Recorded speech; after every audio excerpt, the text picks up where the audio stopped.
to Sway TV. I'm your host, JJ, here on Amazon Live, and I'm so excited! We're gonna have some fun on the stream. In case you guys didn't notice, today is Cinco de Mayo. Thank you for joining Mind, Body, Spirit with Dr. Kate. This is such a really, really awesome book. It's so heartwarming to give a dog a second chance. What do we do here on Sway TV?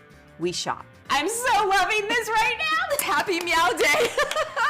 I am so excited to welcome you to our brand new outdoor set. Inhale. I literally just inhaled a fly. It's the most hilarious thing that has ever happened to me on live Amazon television. Do it the right way. She is fresh off the season finale of Shark Tank. Here we go, here we go. I made you guys the Sway TV sign. I am a fan of gratitude. Mark says, I thought I changed your life. Oh, you're gonna make me cry. We made history here on Amazon Live. Would you ask her out again? I just got like goosebumps. So thank you for inspiring us here at Sway TV, Clay. The information you have to share is divine. Would you ever want to be a shark on Shark Tank? Yes, because I think there's a lot to be said for people helping other people. It's making me really nervous that this is really intense. Oh my God. Oh my goodness, we're having a little fire here. So we made you a vibrato mug here. I'm gonna cry. How did you do this? Ta-da! Ready? We would not want that. So many giveaways here at Sway TV. Money, big money, big money, big money, big money. I'm ready to battle shop live. Yeah! This is fun. And one person's gonna win a PS5. Which one will it be? I have our winner. I'm so excited, I can't even stand it. I cannot make this up. We are awarding you with the PS5 as well. 8, 7, 6, 5, 4, 3, 2, 1. Do it the right way. Talk to all your friends and your family. Let them know about Sway TV. Thank you so much. Shop attainment all the time. 'Tis the season of the comfy. We in the house, we having fun, we doing the thing, we swaying. Sway TV #1, baby. Thank you guys for watching. It was awesome. Kaboom. So go to swaytvlive.com and we will see you soon. Let's sway. Let's sway. Let's sway. Let's sway.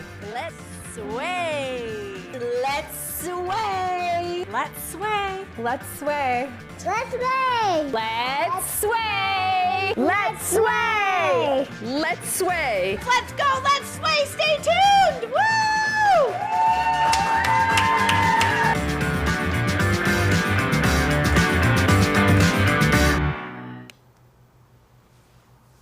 Hello, everybody. Welcome back to Sway TV. I am your host, of course, Kimmy Seltzer, bringing you live each week my show, Kimmy's Love Hub. And this is a show all about dating, relating, but most of all love. And that is love for you, because when you love you, that's when other people do too. So let's get to it. Let's see who's here, who is in the house. Say hello. Freddie, yes, the love guru. Yeah, we have a lot of people coming back each week. I consider myself more, actually these days, a strategist, more than a coach or a guru or anything else. And if you are new to me, to the show, again, my name is Kimmy Seltzer. I'm a confidence therapist, authentic dating strategist, and image consultant. That's a mouthful to say that I do a lot, right? And I have this kind of outside-in approach in helping you all look and feel your best so that you attract what you want. And that goes for more love in your life, more opportunities. We have a great, great show coming up. I have an amazing guest. I often have a lot of different things going on in the show. I mean, if you've been following me, you've been watching me, I brought someone on here. We did some live dating right here on Sway TV. We did a mock date, and we have done closet ambushes where I raid people's closet and then I do a makeover using Amazon products and have amazing guests. And that relates to who we have today. And he's a dear friend of mine too, so I'm super excited. But before we get started, I want to see who is here and who might be new. Hi, Carol from Florida. Welcome, welcome. And Steph, hello, hello. Well, and if you're new and you're not familiar with this platform, you're gonna click the follow button because that's gonna allow us to interact with you and you to us. This show is interactive, and the more love you give us, we give back. I mean, I really enjoy any kind of questions that you have that we can answer here live on Sway TV. And I love the topic. You know, if you've been watching this show, I have been talking a lot about getting back out there, right? Like, we've been cooped up a little bit, and I think our social muscle has gotten atrophied for a while, and we are all going out into the real world and saying, oh, how do I even talk to people nowadays? So it's something that we're all excited about, but we're also having anxiety about. I mean, I think a lot of people are experiencing almost like social anxiety. Even if you never had it before, you might be experiencing that now. So I want to talk about not only just getting out there, but how you can use networking to build out your love life and your business life and just create more opportunities for yourself. Because here's the thing, and I'm just gonna call y'all out because I feel like so many people, and this is a big mistake that a lot of people do, they compartmentalize their dating life. They say, okay, well, they go to the grocery store, they go out in the public, and they're not even mindful of like who's around them. Maybe they go to an event and they're just like target specific on what they're supposed to talk about at the event. But all of those are opportunities to create just new connections for yourself. And what is happening is you'll go to the grocery store and say, okay, I'm gonna go home and now I'm gonna focus on my dating life. Now I'm just gonna swipe right and left, and this is when I'm gonna focus on dating. And you're really doing yourself a disservice by not just thinking about networking, like I call it dating networking, as something that is an opportunity everywhere and anywhere you go. I had a client, I'll tell a quick story and then I'm gonna bring my guest on. I was coaching this client and she's like, Kimmy, I don't really go anywhere, so I don't even know how to build out my dating network. You know, I go to work, I go home, and I said, wait a second, you told me that you go somewhere every Tuesday. Where is that? And she said, oh, well, I have these like political meetings, but that's not for dating. I said, excuse me, do men go to this political meeting? She says, oh yeah, but we just talk about politics. I said, I get that. And what if you talked about other things? What if you actually got to know these people that you've been seeing every single week to actually create some connections for yourself? And she said, well, I think that's really weird. I said, great, you just hired me and paid all this money. You're gonna do what I say. She said, okay. So the following week she goes, and I told her to get dressed up, to wear a dress, not her typical blazer, put a smile on her face, and actually talk to people and get to know them beyond the political atmosphere and all the facts that they were talking about every single week. So she comes back on our coaching call and she says, oh my gosh, Kimmy, that worked like a dream. I said, well, what happened? And she said, well, I can't believe it, but I got asked out, and I think I made a friend that I can go out with, another single girlfriend. I said, well, what'd you do? She said, well, I put on the dress and I really made a challenge for myself. I just asked more personal questions and all the things that you're teaching me about getting to know people, because at the end of the day, whether you're doing business with someone, whether it's like a project or it's not even like pertaining to love, people want to do business, people want to make connections or move on with people they like. It's how a person feels when they're with you, not so much what you know. So that relates to the topic that we are doing today. And I have a very special guest that I'm gonna bring on. His name is Jordan Harbinger, but I'm gonna bring him on and I'm gonna have him introduce himself because I know he's waiting patiently. Jordan, hello. Hey, thanks so much for having me on. I love the fact that we can do this. And I love that it's live, so I'm like, normally I can deliver something silky smooth, and now I'm like waiting for my toddler and cat to attack me, because it's that's the luck of the live. Oh my God, I hope that happens and we'll laugh at that. Oh yeah, me too, of course. Who doesn't love a good outtake from a show like this? No, I'm excited to be here. I think it's gonna be really fun. I love the topic so far. It reminds me a lot of first of all, dating and business have so much in common, but people who are really good at one aren't necessarily good at the other, and I always find that sort of comical. Right, and I don't really understand that because it's really the same skill set. Yet again, it's like people compartmentalize the two when really they're one and the same. And I think a lot of the skills and tips that we're going to talk about today, I think people will get it. Well, first of all, introduce yourself. I'm like, oh, just this fabulous person came on, but I didn't really say who you are. I know probably most people know who you are, but. We'll see. So I am the host of the creatively titled Jordan Harbinger Show. It's one of the larger podcasts in Apple and Spotify. I've been doing podcasting and talk show radio in general for about 14 and a half years. And my show, as you know, started as a dating show and has since evolved to me interviewing everyone from Kobe Bryant to art forgers to political figures to neuroscientists. So basically, I just take brilliant people and interview them and let them expose their wisdom to the audience of the Jordan Harbinger Show. And so I teach a lot about networking, of course, here and there as well. I have a course to that effect. But one of the things I do when I'm not doing the Jordan Harbinger Show is I teach networking and relationship development skills to government agencies, law enforcement agencies, intelligence agencies, and things like that, Silicon Valley startups or large corporations that you've all heard of that are, tracking our phones every day. And these skill sets really have near 100% overlap with dating. They honestly do. I think the more we explore it, the more you'll see that it's basically the exact same skill set. And so I've got some systems, drills, exercises, and things that we can share today that I think a lot of people will be able to use right away, whether they need business contacts or they're trying to get their sway on. Look at you doing, yeah. I love that. Well, actually, I think a good segue to what we're about to talk about is how you and I met. I know, I tell this story all the time, and I know there's a lot of people who don't even know who the heck you and I are, so I do feel like we need to share. So Jordan and I, we met, and then you please chime in, we met at this pickup artist summit. Yeah, cringe, in full body cringe. Full body cringe. That was one of the weirder events I've ever been to in my life. And we had no choice but to meet because when I walked in there, there's like a dude with the green mohawk, and then there's like some guy doing magic tricks, and another guy shows up in like a pink Mustang convertible, and I'm thinking like, okay, I'm dressed like a normal human. This is super bizarre. There were probably 3 women there. One of them was you. The other ones looked like they had landed from an anime cartoon straight into the living room.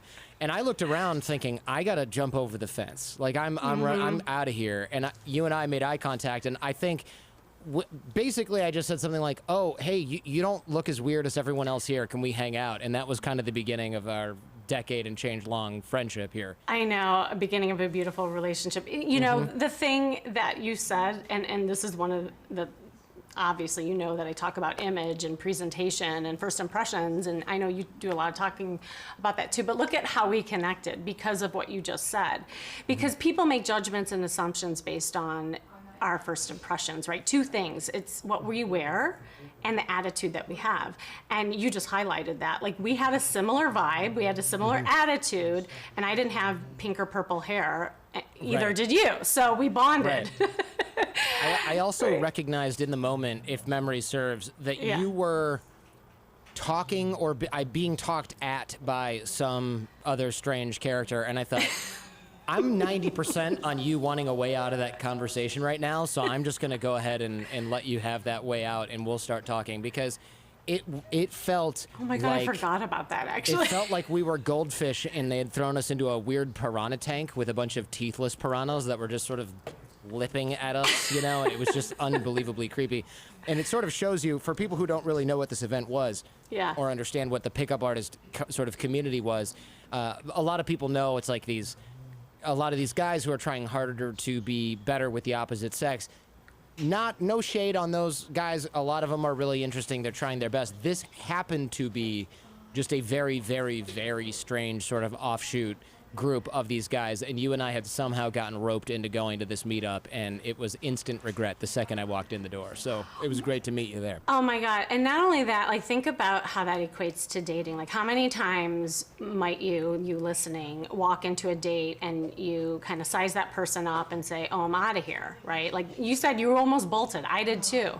But the fact that we hung in there and we kind of like eased into the room and our environment, we found something to connect with. And like, even if you're going on a bad date and you don't have anything in common, I always tell people, what can you do to connect with that person? What can you be curious about to create an opportunity? Maybe he's not your guy or she's not your girl, but maybe it's just something he knows that relates to something that you connect with and later on serves you. You know, like maybe it's just the restaurant that you go to and then you meet your future partner at that restaurant because you never knew it before. It's everything, and anywhere you go, there's opportunity. And I think you and we took that as an opportunity. We didn't bolt. And because of that, I mean, oh my God, like our friendship has lasted so long. And Indeed. Yeah, I'm fond of saying that most opportunities lie over the horizon. So when you go to an event or you meet someone, you think there's the opportunity that's right in front of you. And you think that that's all there is. But most of the time there is more. So I will say from a dating perspective, most of the women that I've ever dated, of course, I've met through someone else. But what I've been realizing even more in preparation sort of for this show was many of the women that I've dated, especially when I lived in New York, not only did I meet them through someone else, but I remember very distinctly several times walking up, talking to a group of women and, saying, hey, can I get your phone number? You're cute. Like, we're getting along really well. And one of the women I texted and she goes, okay, so here's the thing. I'm moving, but you need to meet my roommate because you and her would click, and I'm not going to do a long distance relationship of any kind. I'm going back to her mom was sick or something like that, and she's like, but you need to meet my roommate. Come out tonight. I'll be here. I'm going to bring her, and then you guys can connect. And I dated that girl for a really long time, and it's because I wasn't like, oh, you're not interested in me? Never mind. And she wasn't like, oh, I'm moving. I'm closed off to you. We had just both been sort of like, okay, well, what other things can come from this? And she had turned that and sort of parlayed that into a relationship that worked out really well for me and her former roommate. And in business, you see the same thing. You go and you think, okay, I need to get a graphic designer for my website. So you go to some mixer and all you meet are lawyers and salespeople, and you think, well, that was a waste of time. But if you're really thinking over the horizon, what you realize is now you know a bunch of lawyers and salespeople. You will eventually need something with them, or you'll eventually be able to help them get something that they want. But if you're focused solely on what's in front of you, you will find that most things seem like a waste of time. But when you're looking for the opportunity in every interaction, you'll find that actually opens up quite a few more things.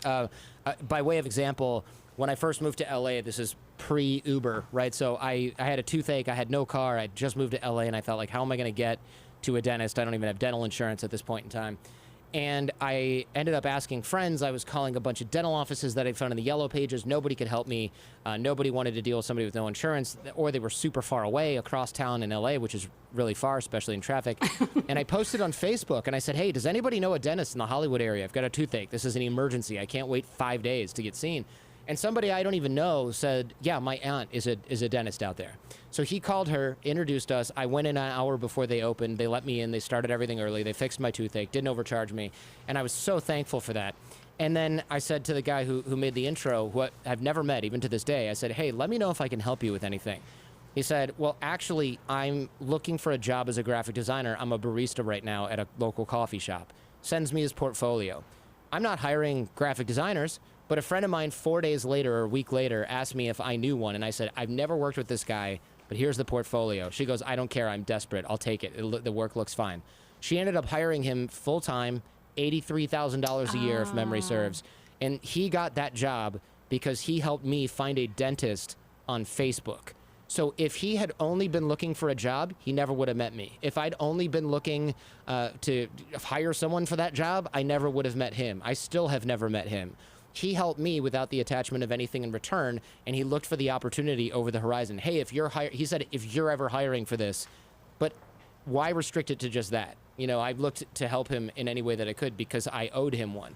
And I think a lot of people, this goes right over their head because they walk in, they've got their date from Tinder or Match, and they show up and they go, oh, he's too short for me. And then the whole date is horrible. Instead of going, oh, I'm not really attracted to him. He's a little short for me, but he's a guy that probably has a lot of friends. Why don't we make another type of connection? He's perfectly nice. You know, those are the people that are successful because they end up with a massive social circle because they're not just rejecting people out of hand because they don't have what they want right in front of them. I love that. And it's so crucial to like dating life. And I call what you're talking about being like target specific. It's like you have the gun and you're only going to, you know, put your eye on the target. And when you do that, you really do limit yourself, you know, and you have such a more of a closed energy about you too. I have a client, I tell this all the time. It was really similar because she walked into this room, you know, I do my wing gal sessions, as you know, and she walks in, she does a quick scan, she says, oh, there's no one here for me, I don't think anyone's cute. I'm like, oh, great, so that means we're staying. And she's like, what? No. Like, the more she didn't like it, the more I wanted her to say. I said, this is what's happening when you're showing up on your match dates. When, you know, like, you're surmising that everything isn't working already before you even, like, ease into the date or ease into an environment. So I made her walk in. We start, you know, chatting up a storm. We network the room. And this group of guys, they were super fun. We're having a blast. And in the middle of it, she whispers in my ear, she says, okay, Kim, I have a confession. I think that guy's really hot. I said, oh, you mean the one that was just really not your type? Yeah, he was not your type. Yeah, exactly. Right. So this is the stuff. I think also, you know, when you get to know somebody, like say those guys, none of them were cute. They could have easily have said, hey, you know what, this place is a little slow. Why don't we all go to this other bar down the road and meet up with another bunch of friends? But had you bolted, you never would have gotten that opportunity. And it's really easy to overlook these because, and guys are so guilty of this too. They walk in and they go, oh, there's no good looking people here, we're out. It's really inefficient, to say the least. I'll use the word inefficient because, again, PG-13 rated I like show. that. That's very nice of you, It's Jordan. inefficient. It's not a good strategy. And so people who are the most open, I'll never forget, like some of the, let's just say not super attractive guys that I was friends with in college, but were really charismatic. They were beating them off with a stick because... They were showing up and nice to everyone, and they would introduce everyone to everyone else, and they could just not get a moment of alone time because they had so many friends and such a wide network. And I remember, I've never made such a quick turnaround. There was one guy, his name was also Jordan, and no, I'm not talking about myself, but we were in high school, and I met him, and I went, oh, I feel so bad for that guy, because I remember he had so much, like, forehead to chin, 100% acne on his face, and he had like a burn from when he was younger. He had gotten burned by some like hot water, and then he had gotten a cut on the side of his face from some other thing, from I don't know, like some accident, whatever. And he was just one of the guys where you go, oh, that poor bastard, you know, he's just really gonna have a hard time in life. And this guy would just left and right go, hey, Jordan, you got to date my friend Cassandra. And I'd be like, well, yeah, sure. Where do I sign? He's like, she just won't leave me alone. I keep telling her that we're better off as friends. And I'm thinking, what are you, is it your cologne? Like, what is going on with this guy? And the thing is, he was so outgoing and so charismatic that none of the other things that I thought would matter to everyone mattered. Now, I'm not saying you immediately have to become outgoing and charismatic if you are making up for something else, but what I am saying is you can never write someone off. I mean, if you and your client had walked into a bar and that guy, Jordan, was in there, she would have looked at him and gone, oh my gosh, get me away from him. She would have talked to him for 5 minutes and they would end up engaged. You know, like, this is that guy. He's got that swagger. And so I thought, like, this is something I need to take note of, because this is something that had shattered all my preconceptions of what it means to be attractive. And again, I was in high school, right? So I had a very limited definition. But I think a lot of us, we take those limited definitions of what it means to be attractive or a catch, we take them and we're 41 and we're still dealing with it. We're 51 and we're still hampered by what we thought we learned in ninth grade about what's attractive and what's not. And it doesn't make sense. It's an outdated model, and we're basically beholden to our own cognitive bias. It's so true. Yet we do all judge upon that first impression. But I think, to your point, there's so much more to a first impression. And this is like why I call my podcast the Charisma Quotient, and it's the formula that I use to help people, because charisma, I do believe, is that energy and that magnetism that just draws people to you. And within charisma, there are all these different components. You know, there's emotional intelligence, there's style intelligence, there's social intelligence, and those are the things that I think make up that attraction factor that you're talking about. So it's not just,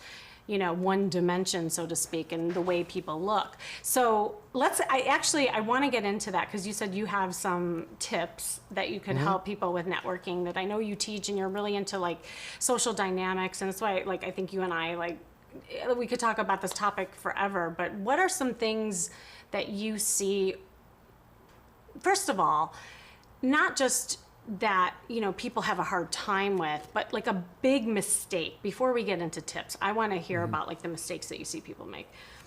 One of the major issues that I think most people have when they're thinking about relationship development, whether it's networking for business or it's for dating, nobody wants to dig the well before they get thirsty, because they feel like they're putting in effort for something that they don't quite need. So as you probably are aware with even your own clients, the people that are the best at, let's say, rebounding from a divorce are the people that had a ton of friends, both male and female. They had a large support network. They had been investing in the lives of their family and friends the whole time they were married. And then when their marriage didn't work out, they didn't sit at home and watch videos all day on various social networks, right? They didn't just dive into their conspiracy theories or whatever online, right, and get radicalized or whatever the heck all those sort of middle-aged folks like us are doing these days. I'm speaking maybe too much from personal experience, but like the people who are able to go, oh my gosh, call a bunch of friends. All right, I'm getting divorced. I need to lean on my friends. And they're going out all the time, and they're having barbecues at their house, and they're re-engaging some of their social circle. Those people rebounded and bounced back quite a bit faster than anyone who had been isolated. And it's the same thing in business. You know, if I know, let's say that I have an upcoming book in a year or so. I don't, but let's say that I do. I need to be creating and maintaining relationships right now. Because in a year, when I need to come back on Sway TV and talk about a book, it's better if I'm not texting you for the first time in a decade, right? Or emailing you for the first time in 5 years. Right. And we've all gotten those calls or those texts or those emails from somebody where you go, oh, so-and-so from high school? And you're just thinking, they're like, hey, I want to talk to you about something. And you go, oh, is this an MLM or like Scientology? Like which sort of weird culty negative experience am I going to have? Like, you're so suspicious in that moment. So one of the things that I harp on a lot is digging the well before you get thirsty, because people will be a little bit suspicious of you when you first reach out. But if you don't have an agenda, and your agenda is, look, I just want to catch up and re-engage because I've done a bad job of it, they will still be suspicious, but they may take the call, and the whole time they'll be thinking, when's the other shoe going to drop? But if you talk to them again in 6 months and you don't ask for anything, and you talk to them again in a year and you don't ask for anything, then by the time year 2 rolls around and you say, hey, I'm thinking of relocating because I'm sick of working at Comcast, they're not thinking, aha, you've been buttering me up this whole time, because that's a ridiculous thought. At that point, you're not asking them to do a heavy lift. You're just saying, can you help out a friend? And then it's very normal for them to make introductions, to make a phone call on your behalf, to help you find your way around town, to meet up with you. So digging the well before you get thirsty is something that I highly recommend. And you don't have to know what, quote unquote, you want to get from someone. In fact, I mostly recommend giving without the expectation or attachment of getting something in return. So if you're creating a wide network of people in every industry, then you're doing it right. You know, you shouldn't only know people in the automotive industry if you work in the automotive industry. You should know dating coaches and web designers and automotive people and construction workers and teachers, and you should be involved in all of these little circles, because you never know where the opportunities are over the horizon, like we talked about in the beginning at the top of the show. Yeah, that is really good advice. And I think that also goes into when people just do things for one reason, like if it's or in a relationship and they forget all their friends, they just focus on their person that they're with. But I think another thing that you're saying that I want to highlight is it's not just keeping things going and the connections, but doing it in an authentic way. And that is the piece that I think is missing a lot, because people, if they have an agenda, then it comes across as not genuine, and people can really feel that, Oh, yeah. So yeah, nobody. The grossest is when someone goes, "No, I just want to catch up," and you go, "Okay, it's a little weird, but fine." And they're going, "So what's new? Yeah, oh, I moved here. Oh, yeah, I have a kid. Yeah, me too. So anyway, I have a great business opportunity," and you just go, "I knew it. just waiting for it. Yeah. You just want to hang the phone up in their face because you're so annoyed, or they want to meet up and catch up, and you're halfway through your chicken quesadilla, and they're busting out some protein shakes that you can sell from your garage, and you're just thinking, "You bastard, you tricked me into this." And then you never want to hear from them again in your life because you are furious, right? So you don't want to do that. That inauthenticity is the quickest way to burn trust and to burn a bridge. So you're right. The people go, "Oh, how do I be more authentic?" Don't go into it thinking about what's in it for you. Only go into it thinking about how you can maybe help them get what they want, and or how that person might be able to help somebody else in your network get what they want. If you're meeting somebody and they have no quote unquote use to you, right? They're a graphic designer. Think about who in your network can use a graphic designer, and then ask that graphic designer what type of clients they usually take. Now you've got sort of two little pins in your head that say, "Hey, if I meet somebody that does websites, introduce them to this graphic designer. And hey, if you know anyone that needs graphic design, now you know Tom, make sure that you introduce those two people," right? Yeah. So you want to keep sort of a list of those in your head, or even in software, which is a little advanced. I use Connection Fox, which is some free software that allows you to put things in there like Kimmy Seltzer, dating expert, and then when I meet somebody who goes, "Oh, I'm having a hard time dating, I just came out of a relationship," I'm not going, "Oh, sucks to be you," right? Like I'm going, "Oh, I can introduce Kimmy to her or him, and they will probably be able to help each other." And I don't go, "Hey, Kim, slide me a check under my door next time you're in my area for that referral." I just go, no, this was good for you two, therefore it's great for me. I'm building referral currency, and then who knows, in 5 years, when I have something to talk about on Sway TV, I can text you and you are familiar with me, and hell, maybe you even owe me one, right, for that referral. If I'm thinking, how do I get Kim to owe me one, now it gets sort of smarmy. Or if I'm thinking, what can I get from Kim, now it's smarmy. So you really have to be looking out for what you can do for other people and not looking at what's in it for you, because what's in it for you either is over the horizon or it's inappropriate to ask, especially in the beginning. And usually you just don't know. And if you will only execute on something when you know what's in it for you, you will probably never really do anything. Because if all of your relationships are transactional, how many friends do you actually have? I would argue probably not that many / none. Yes. And I want to build on that too, because when you're building connections with people and talking about that authenticity, a lot of people ask me like, "Kimmy, give me some lines that I can say when I walk in the door, walk in a date." And I always say, no, I will not. See, this relates to the pickup artist thing. That's what drove me nuts, is that they teach lines, and while lines can help at least engage in a conversation, they never come across as genuine. And so again, it's not what you know, it's how a person feels when they're with you, and they can feel that that's a line. They can feel when it's not something that's coming from the heart or something that you're really interested in and wanting to connect. So I have this whole social engagement formula that I teach people how to get out of their head and more into their heart and more personal conversation. So I know you teach some of that stuff too, around communication. Did you want to talk more about the skills? We can. It's funny, I just thought of an example because a couple of friends of mine came over to say goodbye. They're moving to Michigan. I live in San Jose, California, and they met because one day the guy, his name is Tim, he said, "Hey, Jordan, I know you're doing all this dating stuff." We were in law school at the time. He goes, "Can I just come out and sort of see what it's all about? Let's go get a drink." And I was like, "Yeah, sure." He's a good friend of mine. We're at this bar, and there's basically no one there. It's an empty sort of dead, whatever, Tuesday night or whatever it is. Yeah. And he sees this girl at the other end of the bar, and she's talking to 2 guys, and he goes, wow, that girl's really pretty. Oh, but she's with 2 guys. And I told him, I go, look, she's not with those guys. The body language is this. And so I sort of break down her body language and their body language, and I go, in fact, not only is she not with those guys, I think she's actually highly uncomfortable with those 2 guys.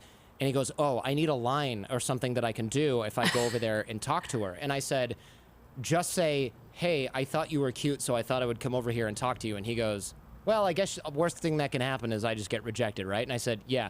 He walked over there, and he spent so much time talking to her that I left because I said, well, my work here is done. Yeah. So I left and went home, and the next day he said, hey, do you have the homework for such and such course? And I said, yeah, why? And he goes, I haven't slept. I didn't go to bed last night. And I said, oh, okay. And it's okay because they're married now with 2 kids. But he goes, you were right. Those guys were actually just bothering her. She was there for a work event. Her colleagues had left. She was like getting rid of, she was, like a liquor rep, and she was like folding up their signage.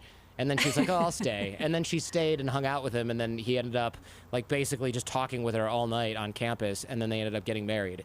And it's because his quote unquote line was, hey, I thought you were really cute, so I just thought I would come over here and talk to you. And she was like, not the greatest line, but also not bad. And also I'm being accosted by 2 strangers. So yeah, like get me out of here.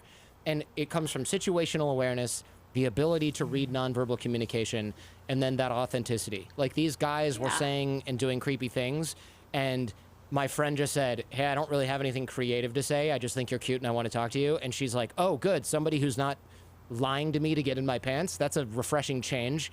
And that was the beginning of their now 10-year or so marriage. That's a great story. And also when you do that, you're more present, because I think when people are trying to think of a line, it brings you out of being present in that moment. You're in your head. And another thing that you touched on, and I see this happen all the time, is that people spend so much energy predicting and assuming what other people feel and think that they won't approach. Yeah, I had something similar happen when I was, this was before the pandemic, obviously. We were in a restaurant, and my client, she was like looking into the restaurant, and she's like, oh, well, everyone looks really busy, and there's nowhere we can stand and sit. And I said, you're already worried about what people are doing and that you're not gonna have anywhere to sit and all those things. I said, just be present. Let's just go in. You hired me to talk to people, right? Let's go. So we went in and we created room for ourselves. And that's the thing, like when you go after what you want versus what you think other people need and want, that's also another tactic, is that I think people worry way too much about others. And if you just really want something and you want to get to know someone, you just go after it.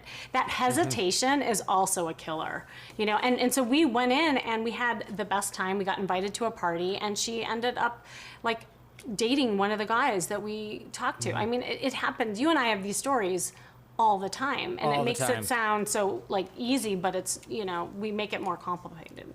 Of course, people overthink things, and there's also a lot of projection, like you said. Hesitation is killer, but I also understand why people do it, because our sort of human instinct is to protect ourselves. So we do walk into a restaurant that's crowded and full of strange men or strange women and go, oh, everybody's talking to each other, they're really busy. And what you don't know is that there's 2 people talking to each other going, God, I hope somebody walks in here, because we're just talking about the same thing we talk about every night.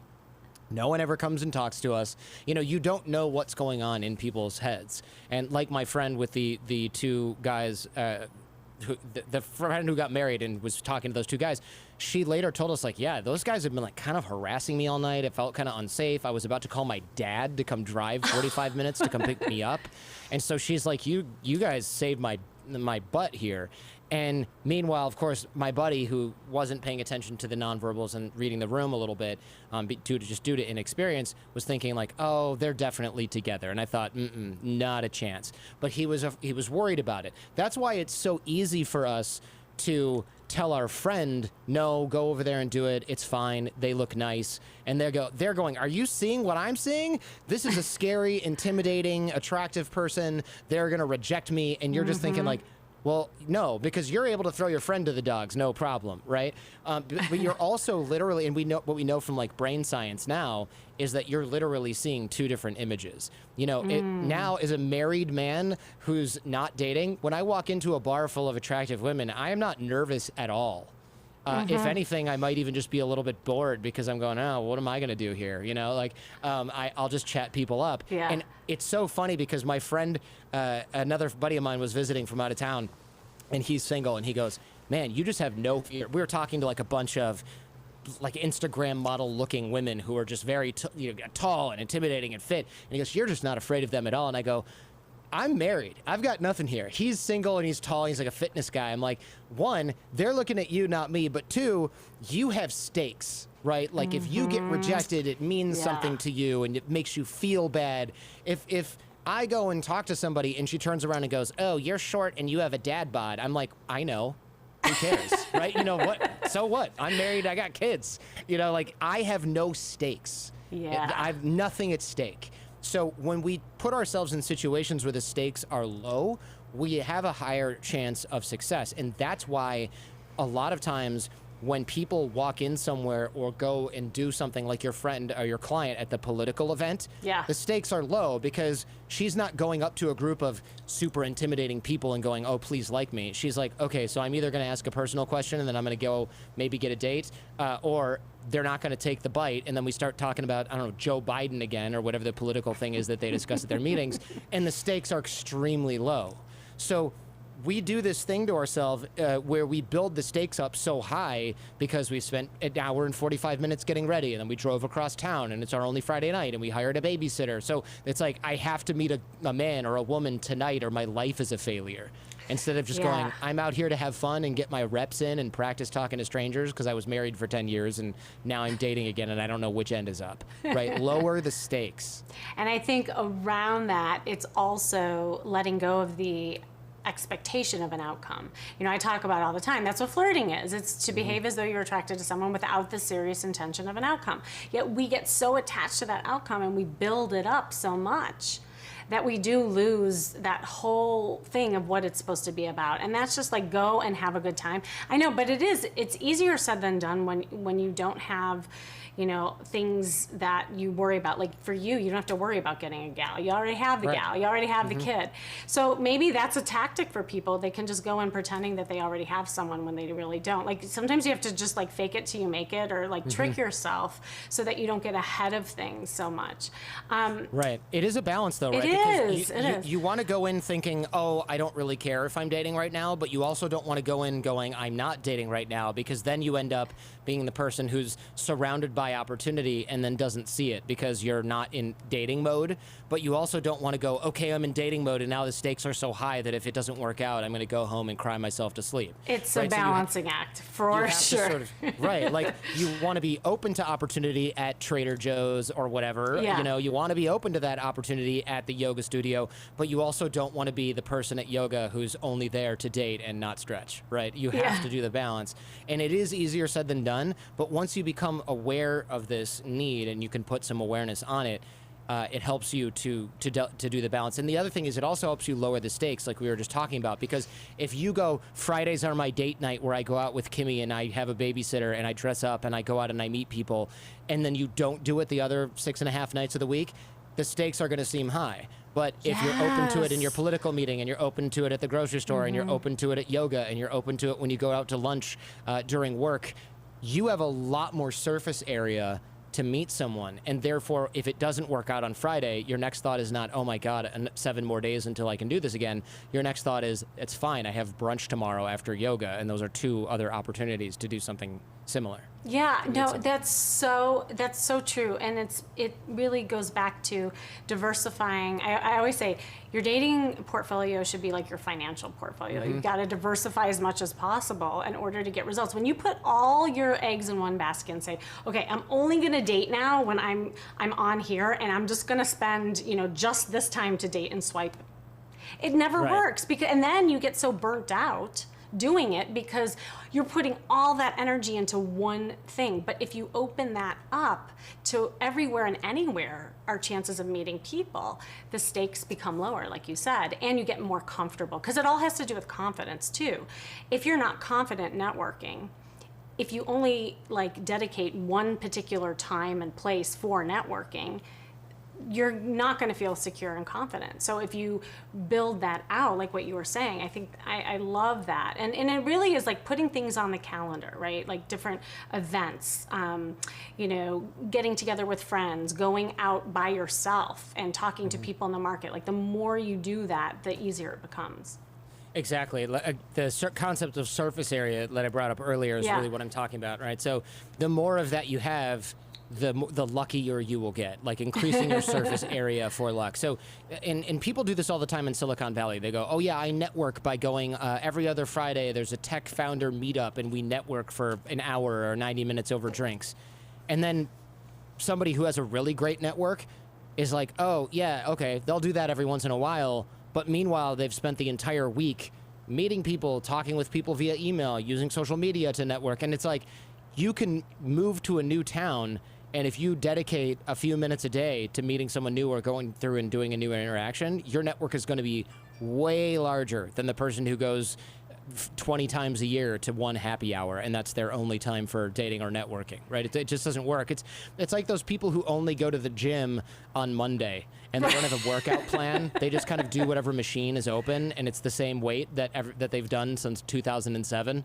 They're not really progressing. They're working out. They look like they're working out, but they're not really progressing, and there's no results. Exactly. And then they wonder why they get burnt out and hate working out. Right. Exactly.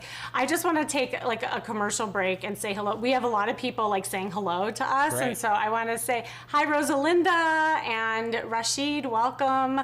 There's all these people saying hello. And if you're new to this, make sure you click the follow button so that you can chat with us. We're with Jordan Harbinger. He's amazing, and we're talking about networking and dating and how we can create opportunities both in love and money and business and all that jazz. So I want to talk about body language, because you said something really cool that you noticed when with your friend, that the body language of her and the guys, you could tell that she wasn't having it with those guys. Yes. So what are some things, because I know a lot of people aren't really like versed in body language, and it is communication. I mean, 93% of communication is nonverbal. So what are some things that you teach and what people can be aware of when they walk into a room and network with body language? So body language is kind of it's a skill set that you get through various reps, right? So I learned a lot about body language by going out and just watching people and testing assumptions. So I would go to bars or restaurants. I spent a lot of time doing that in college, and just sitting there studying or pretending to study and looking at couples and or people that looked like couples and saying, okay, are they dating? Why do I think they're dating? Let me write that down. Why do I think they're not dating? Why do I think they're dating but not getting along? Write that down. And I would often try to later test my assumption. And I'm not saying everyone has to go and do this. This is just me geeking out on body language. But I would test my assumption by the guy would, let's say, get up and go to the bathroom. And I'd be like running to the bathroom, leaving my stuff at the table. And I'd walk in and go, oh, hey, man, looks like your date's going well. And he'd go, oh, no, we're not on a date. No, that's my cousin, man. And I'd go, oh, okay, cool. And I'd be like, note to self, right? So that body language looked intimate, and it was because they're related, but not romantic. Okay. Then I look at other body language from somebody else, and I go, okay, confirm my assumption, ask the bartender, like, hey, have you seen that couple before? Yeah, they're in here, but they're always fighting. Okay, so they are a couple, but they're not getting along. All right, so that's kind of a data point on what that looks like. And, here's a couple that obviously is getting along. Those are easier to read because there's a lot of touch and there's a lot of, leaning into personal space and things like that. So I learned a lot just by constant observation and then checking observations either with I would flag down a waitress and go, hey, are they dating? Or are they related? What do you think? And she'd go, oh, no, I know them. They're married.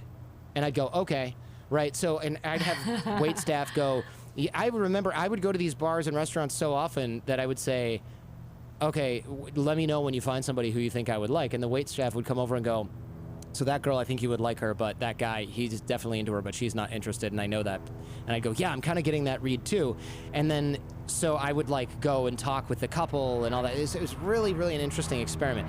Again, I'm not recommending everybody spend, 5 hours a week or 10 hours a week or whatever at bars and restaurants. We all have lives and things we have to do. But it shows you the power of nonverbal communication when there are no stakes, right? If you're trying to read body language in the moment, like my friend Tim, who got married to the gal that he talked up at the bar, he was reading the nonverbal communication fine, but it was a misread because it's not that he couldn't tell what was going on. It's that the stakes were high for him because he thought, uh-oh, if I'm wrong, these two guys might like get aggressive and that might cause a problem and da-da-da. But the stakes were zero for me because I wasn't interested and I was just reading what I saw. So I said, oh, they're not together. I'm sure he could have said that to himself, but he was raising the stakes too high. So the more you observe people and the more you try to read interactions with no stakes, the better you're going to get at reading nonverbal communication. And it's unfortunately not as simple as getting one of those books that's like, oh, if their legs are crossed, they're thinking about being closed off. Or like, if they're looking up and to the right, they could be telling untruths. Like, none of that stuff is really real. Body language is always in clusters and it's in groups and it's context dependent. So my real message here is, yes, get better at observing it. Yes, get better at reading it. But you should probably never really trust your conclusions because you could be wrong. I really like that. I haven't heard someone talk about that in the way that you did. And I like the whole check and balance thing. Because again, we make our own assumptions, but then when you check it against somebody else, first of all, that was a great line if you wanted to meet that girl. Like the waitress, hey, did you notice those people? Even just saying that is a great thing. And you're just really just being curious. That's the thing about the check and balance thing that I like, is that you're just coming from a place of curiosity. And curiosity, I feel, connects everybody. It's like kids. That's like kids just walk around, like your son, right? Like, what's that? What's that? Having that state of curiosity, I feel like also is a good networking tactic. And just being, really open and asking questions to people.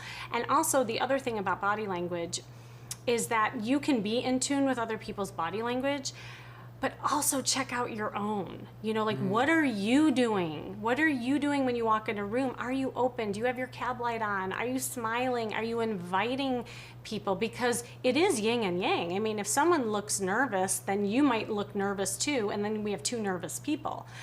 So the more you can relax yourself and not really be reactive, but be more proactive and more cognizant of what you're putting out there, that, to me, you can work a room and not even say anything. You could just go around and smile, and people will say hello to you. Of course, yeah. And I think one of the main hang-ups for people when it comes to nonverbal communication is either knowing nothing about it. Actually, knowing nothing about it is better than knowing enough to be dangerous, right? So the worst are the people who've watched a couple YouTube videos or signed up for some online certification where they can read body language. And, they're walking around going, oh, yeah, hey, we got to move on. This woman's not interested in me. She's got her arms crossed. And I'm like, it's 55 degrees outside. Maybe she's cold. Right? Yeah, exactly. And then I'll go, hey, are you cold? And she'll go, yeah, I'm freezing, and I go, let's go inside. And she's like, great, thought you'd never ask. Meanwhile, he's about to go home because he's like, oh, she's not interested. She has her arms crossed. And I saw a YouTube video where that means you don't like it's just a lot of it taken out of context is just pure nonsense. And so it really can be a situation where you know just enough to be dangerous. Right? You've read one book on it, and now you think you can tell when people are lying, and all you're doing now is accusing your friends and family of lying to you when they are thinking about something or distracted with their grocery list or worried about their kid's babysitter not being able to work on Friday night. Now you're thinking, this person's deceiving me, right? It's very much a... You can really give yourself enough rope to hang yourself with when it comes to nonverbal communication. So I either tell people to slowly get better at it and or just completely ignore it. And when I used to teach dating, guys would go, oh, how do I know if she's interested? And they'd ask all these nonverbal cues. And I'd say, assume she's interested until she literally walks away from you. Yes. Amen. Yeah. Yes. Exactly. You just said something, and because you're a natural, you didn't even know you did it, that I want to just extract for a second. when you saw the woman that has the arms closed, if you go up to her and you ask a question to ask if she's cold, you said, hey, are you cold? That's an observation, and then you're checking it against her. What people do and make a mistake is they'll go up to the woman and say, oh, you must be cold, aren't you? Actually, no, I'm not. Yeah, What, no, you know, I just don't really like you. Yeah, no, I just actually, don't I believe hate a word you. of baloney. Yeah, there's a lot of that, and a lot of people will try and like challenge nonverbal communication. Some of the biggest bombs you'll ever see are when, again, somebody's watched a couple YouTube videos on nonverbal communication, and they'll go up to a table full of people and go, "Oh, look at you! You're very closed off," and it's like, "Oh, am I? Is that your expert read on the situation, doctor?" Right. And it's just, you're basically programming that group to be the thing that you don't want, right? You're saying, oh, look at you. You guys don't look like you're having any fun. And it's like, oh, we don't? Maybe we aren't. Maybe that's because of you. Huh, we should leave. You should go away. Yes, right? because the way that that is stated it puts people on the defensive. I mean, this is like the communication stuff, right? And and when if you describe something that you're seeing, but then you're assuming that that's true, it makes somebody irritated right away. I had a guy I was coaching, and he did that to a woman. He went up to her and said, "Oh, you must really like cake or something," and because she was like looking at the cupcakes in Starbucks. Gosh. That could be misinterpreted, obviously. Right? And she like looked at him, and she's like, it was just so creepy. I said, okay, you just totally creeped out that woman. I'm sorry. You just like, he's like, no, see, this happens all the time. I said, it's because of what you're doing. You're assuming and predicting. You're not even being in tune and asking her questions and just, again, authentically connecting with her. You're just like spewing out what you think you see. It's funny because I'm thinking of the exact situation in which she's looking at those like cake pops at the Starbucks in the display case. Yeah. And you can kind of choose a couple ways to go, right? Oh, you must really like cake. Bad assumption, probably can be misinterpreted. And a better sort of conversation starter would be, I just want to know who the genius is that decided to turn a piece of cake into a lollipop that I can fit in my pocket. And then it's like, right? And then they're like, I know, right? Every time I come here, I look at that and I think, should I get a cake pop? And I'm like, yes, give in to the temptation, treat yourself, right? And so like, that's how you start these conversations, by sort of getting into a headspace where you can comment on something contextually, but you're not assuming something about the person personally, unless, of course, it's favorable, and you look like you like cake is generally not going to be a favorable assumption. Because it's the reply is, what the F does that, what are you talking about, man? How is she supposed to respond to that? Right. Yeah, and so what you just did so beautifully, so instead of talking about the person, you're talking about the object. Right, it's an observational sort of contextual opener, right, a conversation starter. So, and let's say you're on any sort of improv situation can make this happen. Yeah. You're on a street, somebody drives down the street really fast in an old car. I was with my parents and that happened. And I think my mom said something like, or my dad said something like, man, those old cars are so loud. Some sort of like cranky old man comment, right? That's such an old comment. Yeah. And my mom was like, my mom said, we get it, you're very cool and you have an old car. And I was like laughing because my mom just calling out the subtext of this guy's behavior, peeling out in his Mustang or something like that. And we're like, we get it, you love showing off for strangers. That's the kind of thing that is like much more of a socially intelligent kind of observation. Yeah. And whenever you can dig a layer or two underneath something like that, and not make it personal. That was personal because the guy couldn't hear us and he was being irritating in the car. But the cake pop thing, or going back to the cake thing, anything that's personal is a little bit too, it's too personal. It's too intimate. You don't have rapport with them yet. You can't do that. That same assumption would be fun and flirty banter if you were out on a date after meeting up in a bar or from an app. Then it works. As a first sort of icebreaker, all you're doing is hoping that there's the 95% is she's not going to like it, and the 5% is that she will, and you're sort of rolling the dice and hoping that the odds are in your favor when they're absolutely not, right? So you have to be a little bit careful with that. Some of the best things are observational in nature and not personal. Yeah. And on top of it, I find that sometimes, like what you were saying in improv, the most nonsensical things are the best entries. You know, things that are just kind of fun and whimsical and also based in emotion. There was a guy, I say this example all the time because it was such a small example of something that was so powerful. I was standing at an elevator and we had just come out of our health club, and it was obvious because we were both sweating and all that jazz. And what do people normally do at an elevator? They usually say, oh, did you have a good workout? Like something that's kind of like heady and just polite. But he started at an emotional level and he didn't even like flinch. He looks at me, he shakes his head, he says, I'm exhausted. And it was so awesome. That was such a great entry. It was a real comment. It was real, it was emotional, it was in the moment, and I related to it because I was tired too. So I immediately said, yeah, me too. Oh my God, I couldn't get through my workout. And because of that, we had a more powerful conversation, that 30 seconds in the elevator, than I did like right before having like a 15-minute conversation as so how was your day? Have a good workout? Like, boring. Right. So observational, good, non-personal, good. Another sort of shade to that, which could have turned out poorly, and I've seen this happen before too, is so contextual was great, right? The I'm exhausted. Yeah. But if they had made it personal and about you, then it could have been misconstrued. So one example, I used to live across from a gym, and I would see people in the elevator all the time, and I remember very clearly where I learned this kind of lesson. One of the guys that I was with looked at one of the women who was in the elevator. It was like, you know, they just finished their yoga class or whatever. And he goes, wow, you look like you really worked up a sweat. Now, yes, but also she's thinking, oh, crap. She literally said, oh, am I that sweaty and gross right now? And I thought, ooh, you have just deflated the energy in the elevator. Like, she can't wait to get out of this elevator because she's so self-conscious based on that comment. You know, what he should have said was, pardon, you know, something like, I'm exhausted, or pardon me for being super gross and disgusting, I just had a kick-ass workout. Like, that would have worked.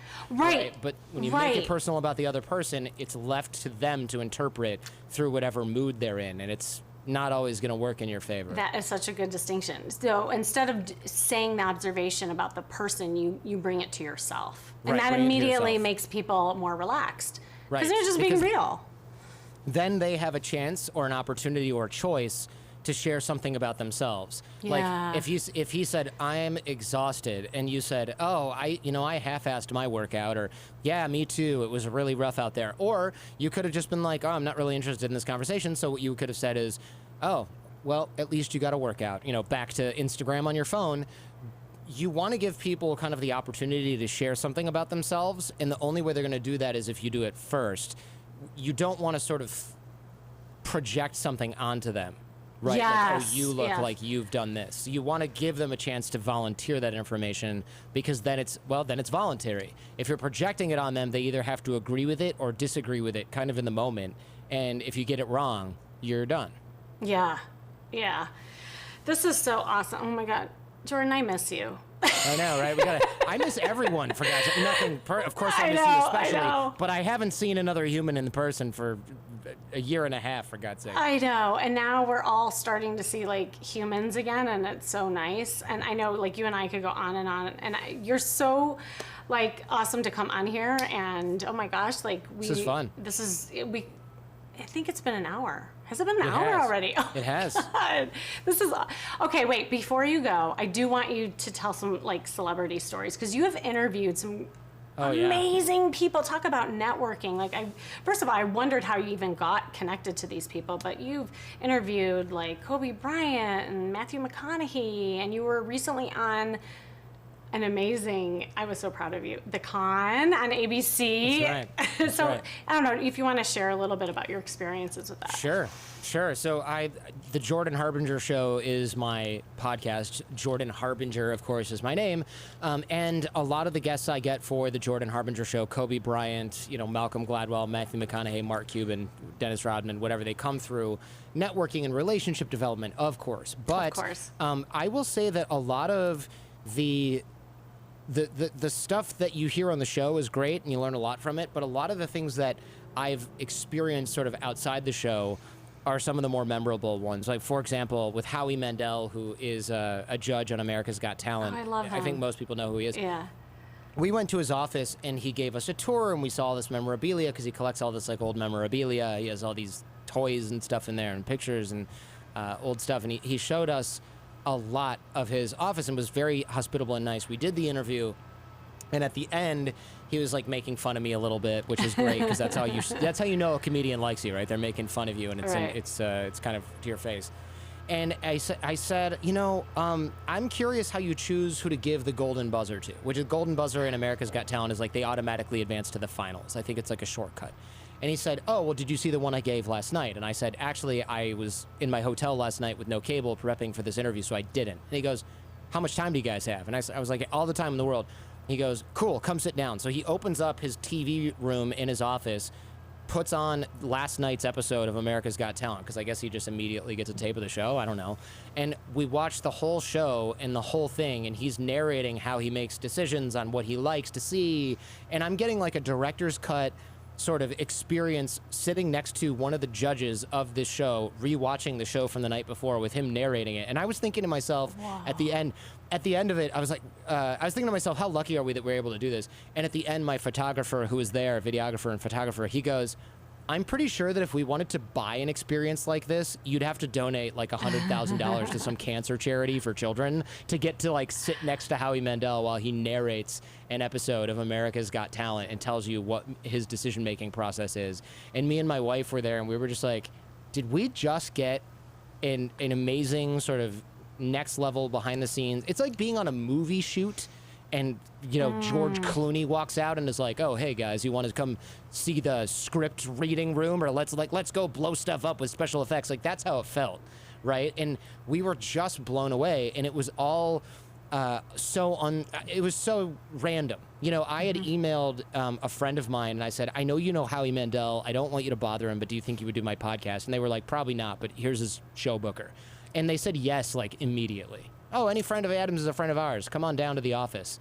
And the real tell about how much of a gem he was not just that behind the scenes experience and not just the tour that he gave us, but at the end, we packed up all of our gear, and I said, so sorry to keep you. I know you have a lot of things to do. And he goes, no, I'm going home right after this. I just came in for this today. Got in his car and left. And I was like, wow.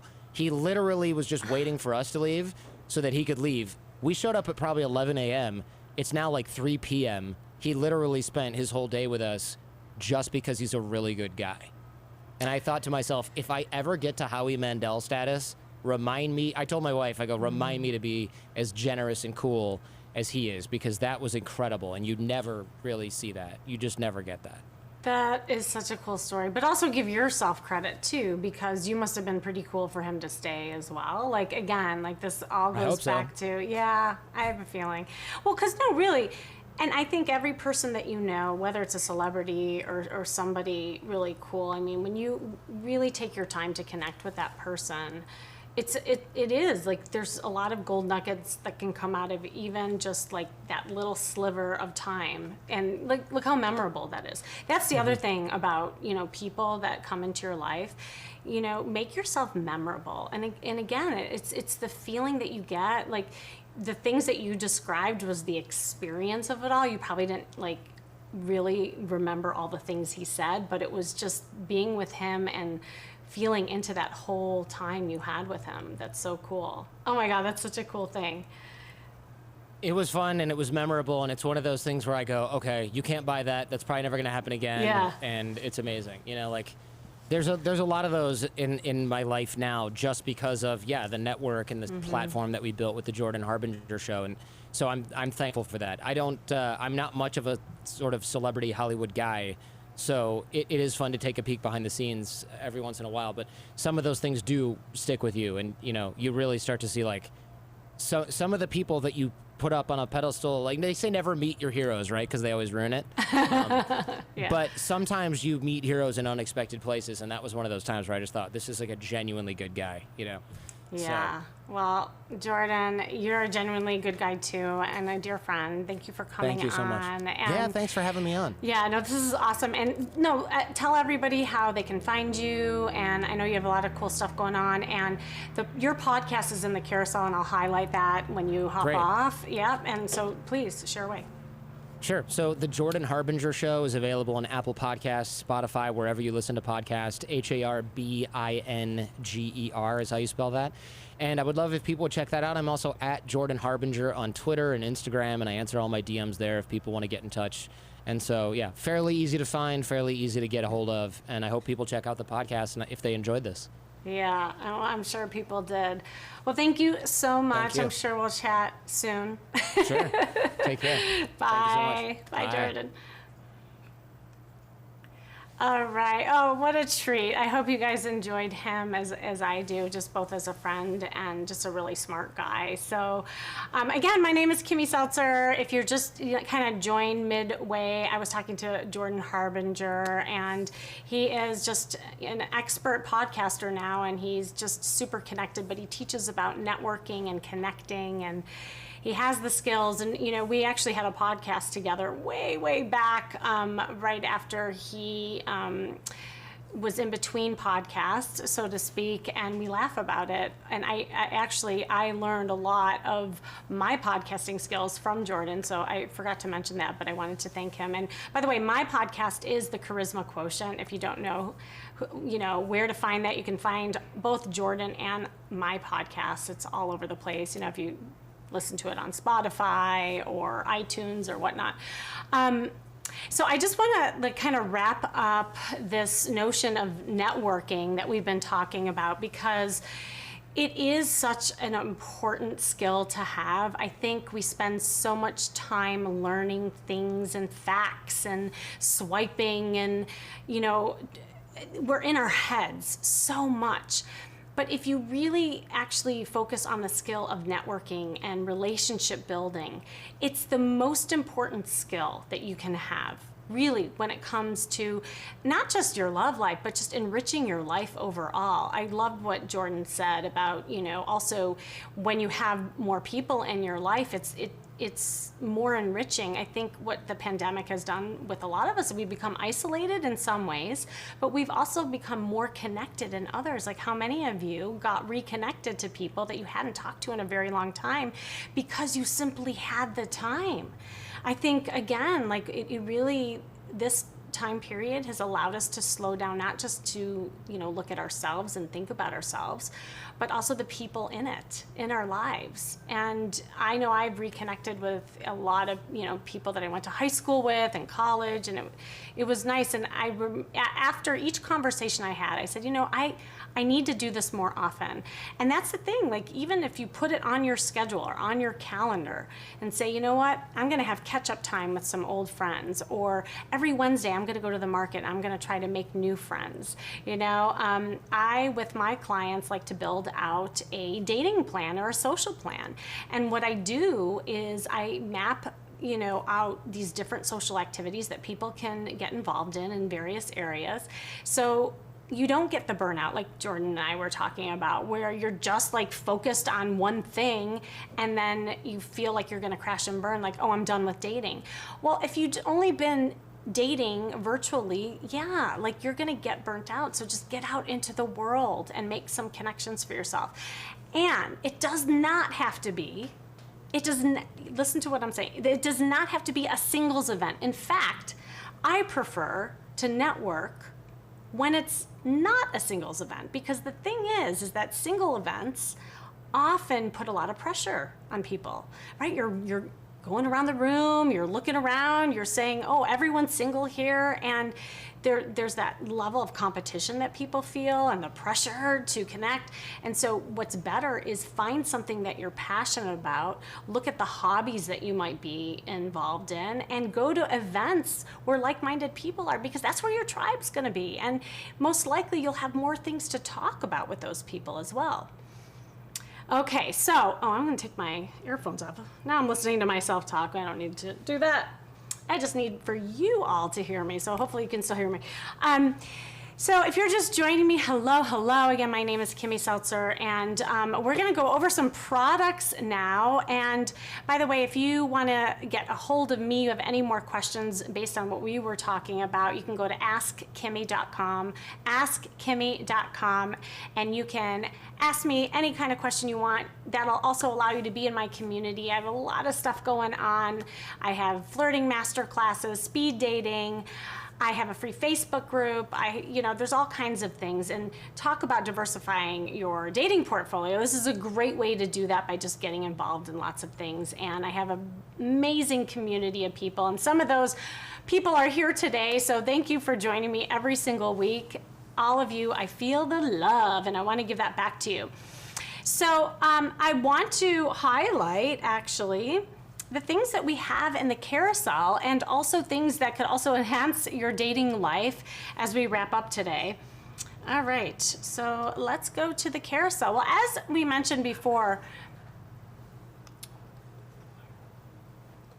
I'm gonna put the wire away. I'm getting note that was kind of ugly in the background. Okay.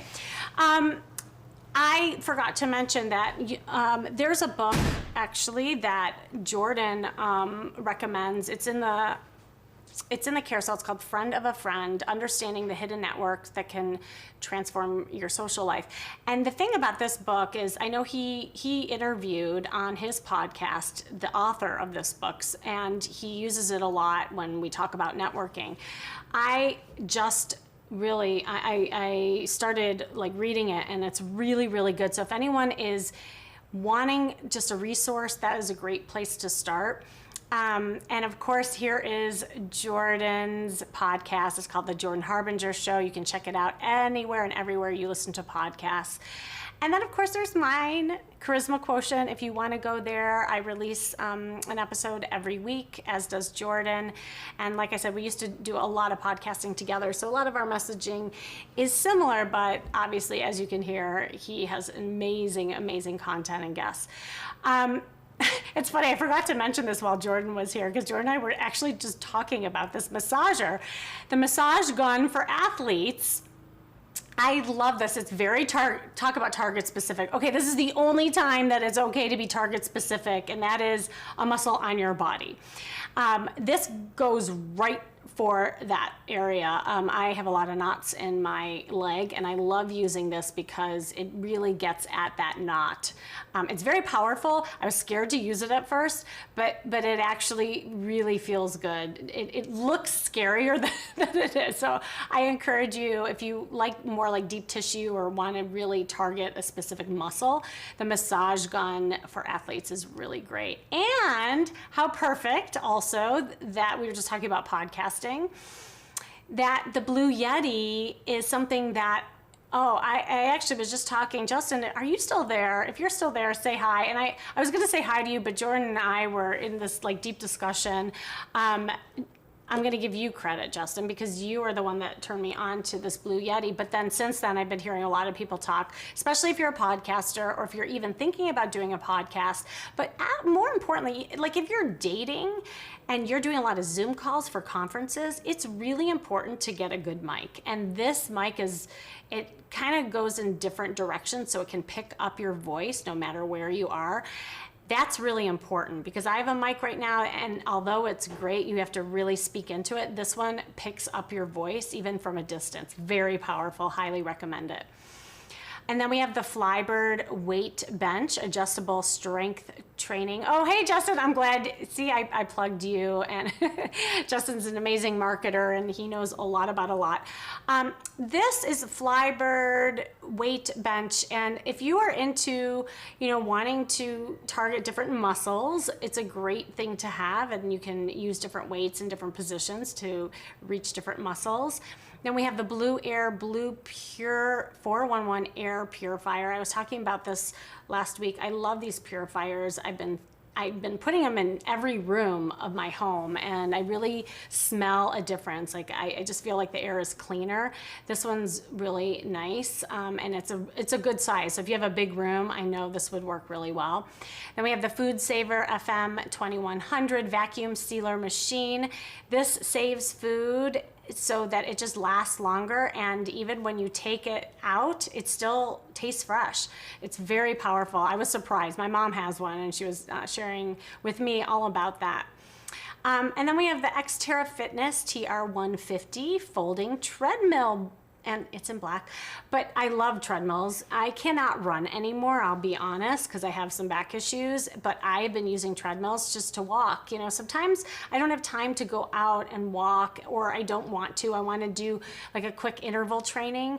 I like the fact that this is portable and it's easy. This is a really great addition to any other fitness routine that you're doing. The PlayStation 5 console, I can safely say that this is an amazing device because I have two sons who use it all day long and they still aren't sick of it. They got it day one when it first came out and they still play it today. And then the Cricut Explorer Air 2. This is incredible. I was talking about this last week. All the things that you see, maybe you've seen other Sway episodes like this mug. See how it says Sway TV? You can make your own decals on any object. I mean, how cool. You know, in the 80s, we used to send in a t-shirt and then they would, you know, press it and then you would have a decal back. Well, that's in again. By the way, decal t-shirts are in again. The 80s are back, y'all. I don't know if I have time to do some, you know what? I will. If you want to hang in here, I'm going to show some latest trends.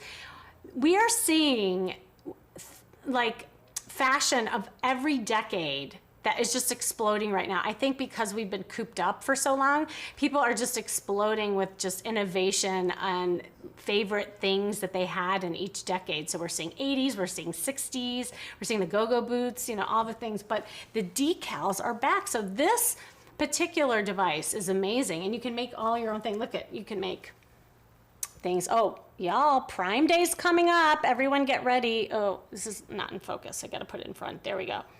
Yeah, Prime Day is coming up, the 21st, 22nd. So you can make anything that you want out of the Cricut. And then we have the Jackery Portable Power Station Explorer. I mean, who wouldn't want more power in their home? This looks amazing. I always am looking for outlets and more power. I have this one, the Lavoie air purifier for home. These are fantastic. I have 3 of them. They're very portable, really light, and I smell a huge difference. I put this particular one on at night, and I like that it has a little blue light and it lights up. I'm still like a kid at heart. I still like a night light. I'm not gonna lie. So it's really cute. And then the Yosuda indoor cycling bike. This is an awesome, awesome bike. Obviously this past year, I've been exploring all these different kinds of fitness equipment, and I definitely been using, you know, these indoor bikes. Such a good workout. And if you have a bad back, especially, like I've had a lot, and feet issues I've been having. So running is just no longer an option for me, but this, I feel like I get my cardio up because I missed that part about running. You can do that with this kind of bike, and it's super quiet too. I know that they've shown a demonstration on this bike many times here on Sway TV. The AeroGarden Black Harvest Indoor Hydroponic Garden. Okay, so I'm gonna be real. I don't have a green thumb, and I always wish that I had a big garden and that I knew how to do that. This would be such a great thing to have, to teach me to garden and have a little green in my home, because I am lacking green, and this is a great way to start. And then we have the Keurig K Cafe. Oh yeah, the single serve. I love the Keurig. I always have a Keurig. I mean, throughout the years, it's a very reliable machine, but I love the single serve. You know, if you're just wanting to have coffee for yourself and no one else in your family drinks coffee, or you're living by yourself and you're single, this is a great machine. But then, of course, we were talking about networking and we're talking about meeting people. We'll have a party, and if you're having a party, a single serve coffee machine isn't gonna cut it. So you wanna get the Cuisinart, I think if I'm reading this right, the S5. Oh my God, my eyes have gotten so bad, y'all. 15P, and it holds 12 cups, but I have had also Cuisinarts for this just lasts forever. Cuisinart is a very solid brand. And what I really like about this particular one, because I have used this one, it keeps the coffee hot for a long time. Some of the other ones I find that doesn't keep the coffee hot, and sometimes I have to like go to the microwave and warm it up more. This really keeps it fresh and hot. And this is, okay, if you really like coffee and you want to go full out, the Breville, I mean, I would need a teacher to help me learn this beautiful device. But if you're into espresso and you want to create like a really, really good coffee and use real beans, this by far is the best machine. And then the HP OfficeJet Pro, a great printer if you want to add a great printer to your office. And then we have the Acer Aspire 5 Slim laptop. Any of you have college kids going off? This is very affordable. I have 2 kids going off to college in the fall. I know I've been talking about this a lot. Obviously, I'm having issues. I'm going to be an empty nester, but I just got new laptops for them, and this one's really solid, you know. So if you want to get like a second one for yourself or something just easy to travel with, Acer is a really good brand. And the Waze Cam outdoor security camera, if you want a little more security in your home, this is a great camera. The Cloud Massage Shiatsu foot massager machine. I was saying this last week. I love a good foot massage. I mean, anytime any of these devices do anything to my feet, I am very, very happy. Happy feet is a happy girl. I really like this one because it gets into other parts like your calves and that kind of thing. And then we also have the Renpho foot massager. And this is more the traditional shiatsu one, and that's also super amazing. I love a neck massage as well. I don't know, I think women, we tend to carry a lot of tension in the neck. And so I like the feet and the neck the best. This one's awesome because it just kind of drapes around you. And so you can, you know, use it while you're at your desk, you're at Zoom meetings, you're watching TV. It's very portable. You don't have this like heavy thing to carry with you. It just kind of drapes. You could even use it while you're cooking meals. So it's really cool. We've been selling that a lot. Ooh, and then the Sun Ninja Beach Tent Pop-Up. It is beach time, y'all. And so I'm excited. I'm going back home to Chicago in July, and I have a summer home in Michigan, and I plan on spending a lot of time at my beach. And this is a great thing to have, especially if you're going to be out all day. The Black Decker 20V Max String Trimmer Edger. So if you are handy outdoors, you want to trim everything outside, this is a great device. And the Bizzle Pro Heat 2x Revolution Pet Full-Size Upright Carpet Cleaner. Oh my gosh, if you have a pet, you definitely need to take care of the hairs. The things about pet hair is that you can't see it, and it's invisible, but it can affect your allergies. Something like this that's really easy that you can just do on a daily basis. That's what I find with vacuuming. If you can make it light and portable, then I'll do it more. Right? If it's those, gone are the days or those old heavy vacuums. It was such a chore to vacuum. So this one is super slick and cool and light. And then we have the iRobot Roomba. If you don't want to do it yourself, let the Roomba do it for you. And then we have the electric toothbrush, the Oral-B Pro 7000. I have this one. It's really powerful. I was a little scared at first it would hurt my gums, but it doesn't. It's powerful yet gentle at the same time. And then this one's also really solid, the Philips Sonicare Protective Clean 6500 rechargeable electric toothbrush.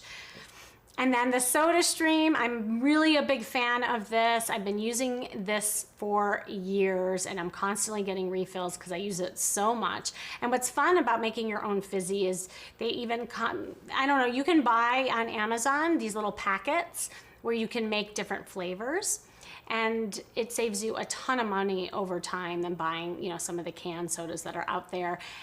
What I really like about the SodaStream versus even the cans, it has a lot of fizz. So I like a lot of body and fizz in the soda, and this does the trick. And then we have the Bose noise canceling headphones, super powerful. Oh my God, you cannot hear anything outside these headphones. I actually gifted my son one of these, and yeah, forget me calling him for dinner or anything like that, because he can't hear anything outside of the video games or movies that he's listening to inside there. Then we have the Fitbit Versa 2 Health and Fitness smartwatch and heart rate music Alexa built in. So this is great because it's compatible with Alexa, and you can really keep tabs on everything about your health and your pulse. The Bowflex Home Gym series. This is, oh my God, this is hardcore. This literally will take care of every muscle in your body. And then we have the Sunny Health and Fitness Squat Assist Row and Ride Trainer for the glutes workout. This is really cool because you can just sit and watch TV, and you know, although you're working cardio and your muscles, you don't feel like it's so heavy like you're running on a treadmill. That's the kind of exercise I'm into these days. Ones where you know you're getting a good workout, but you don't have to be out of breath to do that. And then we have the electric kettle. This is great to make tea, soups, all kinds of jazz. I love this. This is a good size too, by the way. The Ninja BL 480D. Oh, this is a really cool device. You can make all kinds of smoothies and shakes. Yeah, I really got into making shakes in the morning, and this is something also super healthy. It's very easy. And then we have the Summer Waves 15 feet by 36-inch quick set inflatable swimming pool. So you don't have to, you know, go to a health club or anything like that. You can have a pool in your own backyard. This reminds me when I was young, we would have one of these, and then do you remember the slip and slides? Am I aging myself? We would have all kinds of water stuff in the backyard and create so much fun. This is before the digital age. You know, if you have kids, get them out of the house, get them off the screen and get them into play. So that is our carousel for today. We have so many goodies and lots of things, so check that out as well.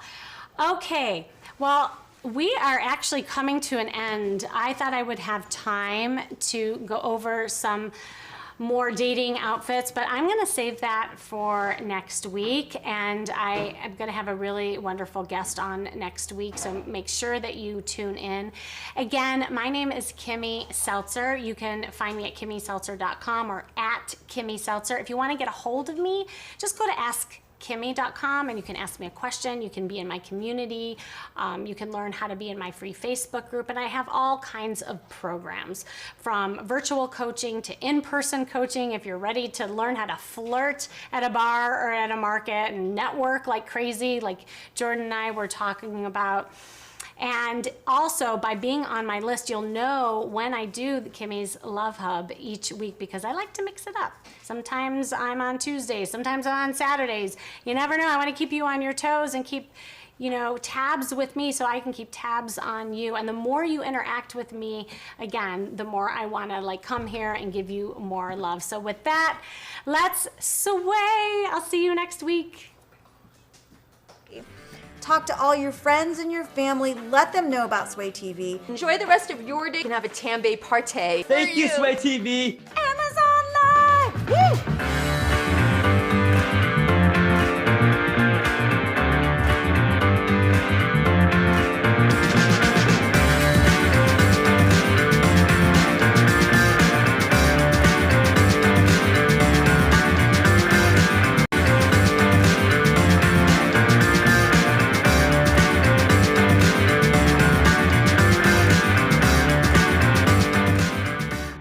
Such a great time with all of you. Shop-attainment all the time. We in the house, we having fun, we doing the thing, we swaying. So much fun hanging out with me on Sway TV, on Amazon Live. See you guys tomorrow. Let's sway. Let's sway. Let's sway. Let's sway. Let's sway. Let's sway. Let's sway. Let's sway. Let's sway. Let's sway. Let's sway. Let's sway. Let's sway. Let's sway. Let's go. Let's sway. Stay tuned. Woo!